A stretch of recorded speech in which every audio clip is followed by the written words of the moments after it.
Atenção! Começa agora uma teleaula de Geografia do Ensino Fundamental. Você vai assistir a teleaula de número 4. Bons estudos!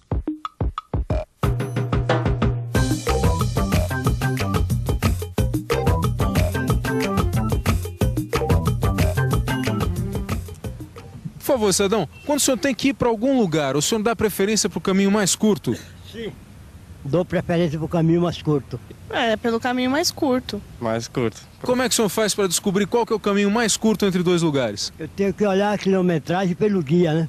Ou eu olho no mapa, né, no guia, ou me informo com as pessoas. Pode bastante. Obrigado. E você, o que acha? Será que um guia ou um mapa podem ajudar mesmo a gente a descobrir qual o melhor caminho entre dois lugares? Tá em dúvida? Então pode sossegar, porque é exatamente isso que a gente vai ver na nossa teleaula de hoje. Hoje você vai conhecer um pouco mais sobre mapas, esse instrumento de representação dos lugares. Vai aprender o que é escala e como ela serve para avaliar corretamente a distância entre dois lugares. Eu ainda não decidi qual o caminho mais curto, mas de uma coisa eu tenho certeza. O melhor caminho para você aprender mais sobre os mapas é seguir com muita atenção a nossa teleaula de hoje. Vamos nessa?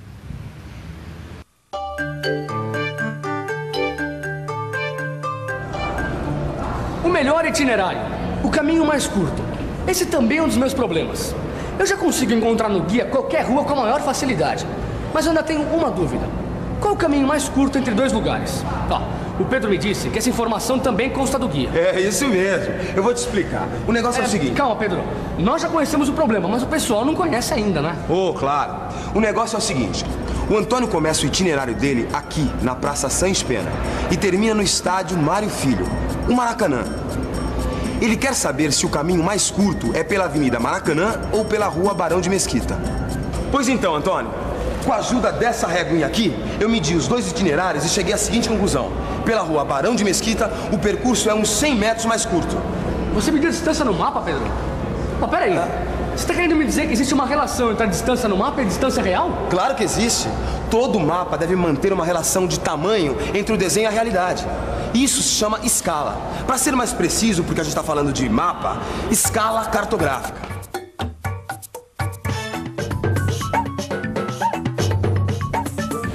Escala, linha graduada dividida em partes iguais, que indica a relação das dimensões e distâncias marcadas sobre um plano com as dimensões ou distâncias reais. Cartográfica, relativo a mapas. A escala cartográfica é um dos elementos básicos do mapa. Você já pensou se a gente tivesse que representar todos os lugares no seu tamanho real? Não ia dar pé, não é mesmo? É graças à escala que a gente pode representar toda essa cidade, por exemplo, nesse papel que cabe no pequeno espaço da minha prancheta. E o mapa é uma ferramenta muito útil justamente porque você pode levar de um lado para o outro, para cima e para baixo, sem perder as informações que estão contidas nele. E isso só é possível porque todo mapa possui uma escala que mostra a proporção que existe entre o mundo real e a sua representação esquemática no papel. Um jeito bem fácil de entender esse negócio de escalas é a planta de uma casa. Quando um mestre de obras vai tocar uma construção, ele se baseia numa planta, que é um desenho feito pelo engenheiro ou pelo arquiteto. Como esse daqui, olha. E como é que o mestre de obras sabe quanto mede a frente, os fundos, qual é o tamanho dos cômodos dessa construção? Pela escala, horas. Olhando aqui só para essa planta, você sabe me dizer quais vão ser as dimensões da obra? Sim. Então me diz, por exemplo, quanto vai ter essa obra aqui de frente? 20 metros. 20 metros. E como é que você consegue descobrir esse valor? Esse desenho, existe uma escala que é 1/50. É só você medir a dimensão no desenho e multiplicar por 50. Perfeito, olha. Entendeu o esquema? É muito simples, olha. Essa planta aqui está na proporção 1/50, ou seja, cada centímetro aqui no desenho corresponde a 50 centímetros no terreno. No caso aqui da frente, que tem 40 centímetros na planta, na realidade ela vai ter 40 vezes 50, que dá 2.000 centímetros ou 20 metros. Agora, como é que eu sei que essa planta aqui está na proporção 1:50? É por causa dessa indicação aqui embaixo, olha, é uma fração, 1/50. Nos mapas, essa fração aqui também pode aparecer da seguinte forma. Essa maneira de indicar a proporção é chamada de escala numérica. Escala numérica. Tô começando a entender. Ô Pedro, só que esse mapa aqui não tem escala numérica, não. Será que é 1/50 também? Dá uma olhada pra mim. Pera aí. Ó, no caso do guia... Aqui, ó. A escala fica aqui, ó, antes dos mapas, tá? Veja só, então, escala numérica, 1/12.300. Quer dizer, cada unidade de medida vale 12.300 unidades de medida, na realidade. Tá, mas peraí. Que unidade de medida? É metro, centímetro, é polegada? O que é? Qualquer uma, entendeu? O que é importante é você manter a mesma proporção. Aqui eu usei centímetros, então o resultado foi em centímetros. É, mas essa unidade de distância medida em centímetros fica meio esquisito, né, Pedro? Mas aí é só você reduzir o valor para a medida mais adequada. Para as distâncias que a gente anda, o melhor é metros ou quilômetros. Quer ver só? Olha aqui. Vamos calcular o tamanho dessa rua. Rua Major Ávila. Ela tem mais ou menos 4,2 centímetros. Para saber quanto ela mede de verdade, tem que multiplicar por 12.300, que é o valor dado pela escala. Resultado, 51.660 centímetros. Para transformar em metros, é só dividir por 100. Ou seja, essa rua tem 516,6 metros. Ou melhor ainda, aproximadamente 520 metros. Já matei a charada. Para saber qual o caminho mais curto, você mediu as distâncias dos itinerários. Multiplicou cada resultado por 12.300. Transformou para metros e comparou. É isso? Não é uma barbada? O importante é você saber que a unidade de medida usada para medir a distância no mapa é a mesma unidade de medida que você vai obter quando você multiplicar pelo valor da escala numérica. Eu usei centímetros, então o resultado vai ser em centímetros. Mas aí, foi só dividir o valor por 100 para ter a distância em metros, que é mais adequada para medir as distâncias das nossas caminhadas, não é? Exatamente. Tem que ficar de olho nos números indicados pela escala numérica, para na hora de você fazer as contas, não misturar as unidades de medida. A escala desse mapa eu já gravei. É 1/12.300. Tá aí. Gostei dessa história de escala numérica. Pois então fique sabendo que existe outra maneira de você representar a proporção entre o desenho do mapa e o mundo real. É a escala gráfica.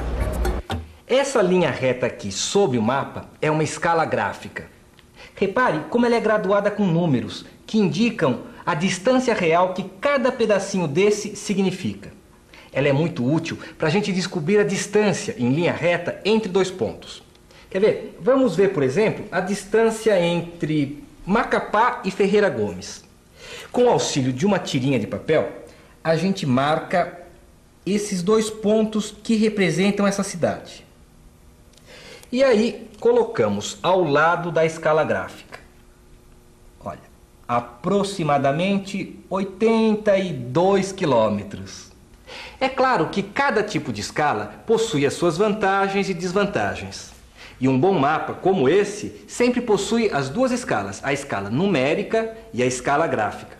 Já sei. Você está querendo saber que escala é melhor para quê? É exatamente isso que a gente vai ver agora. Primeiro, a escala numérica. Como é de fácil padronização, ela é muito útil para fazer cálculos repetidos, como é o caso do tamanho das paredes de uma casa em uma planta de construção para descobrir o número de tijolos necessários. A escala numérica também serve para determinar a distância entre dois povoados ou a área de uma plantação que estão representadas em uma carta topográfica. Carta topográfica nada mais é do que um mapa detalhado dos lugares, com muitas informações sobre os municípios brasileiros. Esses mapas são feitos pelo Instituto Brasileiro de Geografia e Estatística, o IBGE, ou pelo Serviço Geográfico do Exército. Repare que essas cartas topográficas apresentam a escala gráfica. A vantagem dessa escala é que o mapa pode ser ampliado ou reduzido, sem perder sua proporção com o mundo real. É fácil entender. Se o mapa for ampliado ou reduzido, a escala gráfica que está desenhada no mapa também é ampliada ou reduzida, junto com ele. Mas nos dias de hoje, a grande estrela nessa história de elaborar mapas e calcular distâncias e áreas é o computador. Cada vez mais, os computadores são usados na elaboração de mapas e nas medições. É a chamada cartografia digital, que é a representação do mundo real através de seu desenho com programas especiais de computação. Ô Pedrão, curvímetro, planímetro, computador. Calma, Antônio. A gente só precisa de uma régua para calcular as distâncias que a gente precisa saber no nosso dia a dia. Você entendeu? Você não vai precisar usar esses instrumentos. Tá. Provavelmente vocês também não, mas informação nunca é demais. O principal é entender a importância dos mapas e a utilidade das escalas. E já que é tão importante fixar essas informações, por que a gente não faz uma revisão? Boa ideia! E atenção, se liga aí, que é hora da revisão. Na teleaula de hoje, você viu que a escala permite manter uma proporção entre o mundo real e sua representação no mapa, permitindo, assim, o cálculo de distâncias entre dois pontos de referência e de áreas dos lugares representados no mapa. Aprendeu que a escala pode ser apresentada de duas maneiras: a escala numérica e a escala gráfica. Ó, Pedro, a conversa tá muito boa, mas eu tenho que ir, viu? Apenas meus cálculos daqui até minha casa, a distância é de uns 20 quilômetros. É, eu tô indo nessa também. Mas antes eu tenho uma dica. No seu livro de geografia, tem um trechinho do livro Menino de Engenho, do José Lins do Rego. E é interessante porque ele mostra como a gente usa a escala sem perceber. Vale a pena dar uma olhada. Eu também tenho uma dica. Dê uma boa olhada no seu livro de estudos e faça os exercícios. E até a próxima. Tchau. Tchau.